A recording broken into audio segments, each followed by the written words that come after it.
नालेसफाईच्या निमित्तानं सध्या चर्चा होतीये, कारण महापौर आणि उपमहापौरांचे नालेसफाई पाहणीचे वेगवेगळे दौरे आहेत। त्यामुळे सत्ताधाऱ्यांमध्ये काही अनबन आहे का अशी चर्चा या निमित्तानं सुरू झालेली आहे। कारण सत्ताधाऱ्यांमध्येच नालेसफाईच्या पाहणीच्या दृष्टीनं दोन वेगवेगळे दौरे होत आहेत, एक महापौरांचा आणि दुसरा उपमहापौरांचा। या सगळ्याविषयी अधिक माहिती घेऊया आपल्या प्रतिनिधी मीनाक्षी यांच्याकडून। मीनाक्षी, अगदी थोडक्यात।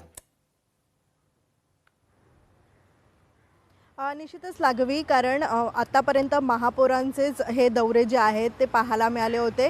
कालपर्यंत आपण पाहिलं तर ऋतू तावडे ज्या मुंबईच्या महापौर आहेत यांच्याच नालेसफाई दरम्यानच्या ह्या सगळ्याच दौऱ्याची आपल्याला माहिती मिळते। त्या अनुषंगाने आपण पाहतोय की यामध्ये कुठेही उपमहापौर संजय घाडी हे पाहायला मिळालेले नाही आहेत आणि त्यामुळेच कुठेतरी सत्ताधाऱ्यांमध्येच आपण पाहतोय की या नालेसफाईच्या पाहणी दौऱ्यामध्ये सत्ताधाऱ्यांचीच ही संपूर्णता अनबन पाहायला मिळत आहे आणि त्यामुळेच हे दोन्ही वेगवेगळे दौरे जे आहेत ते चर्चेत पाहायला मिळत आहेत। खरं तर महापौरांच्या या सगळ्याच दौऱ्यामध्ये कुठेही संजय घाडी दिसले नाही आणि त्यामुळेच शिवसेनेचा आज आपण जर पाहतोय की वेगळा एक पाहणी दौरा आहे तो म्हणजे उपमहापौर संजय घाडी यांचा। मात्र मुंबईच्या कुर्ला आणि सगळ्याच मिठी नदी परिसरामध्ये हा पाहणी दौरा असणार आहे। नाले असतील किंवा मग छोटे मोठे नाले असतील, नदी असतील, जी मिठी नदी आहे तिथला देखील हा पाहणी दौरा आज होत आहे। तर उद्या आपण पाहिलं तर भाजपच्या वतीने देखील हाच नालेसफाईचा पाहणी दौरा आयोजित करण्यात आलेला आहे। महापौर असतील यावेळी ऋतू तावडे, तर मुंबई अध्यक्ष अमित साटम असतील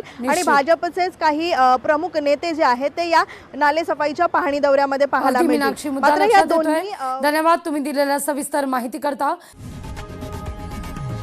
लोकशाही मराठी ऐका, पहा, जागरूक रहा।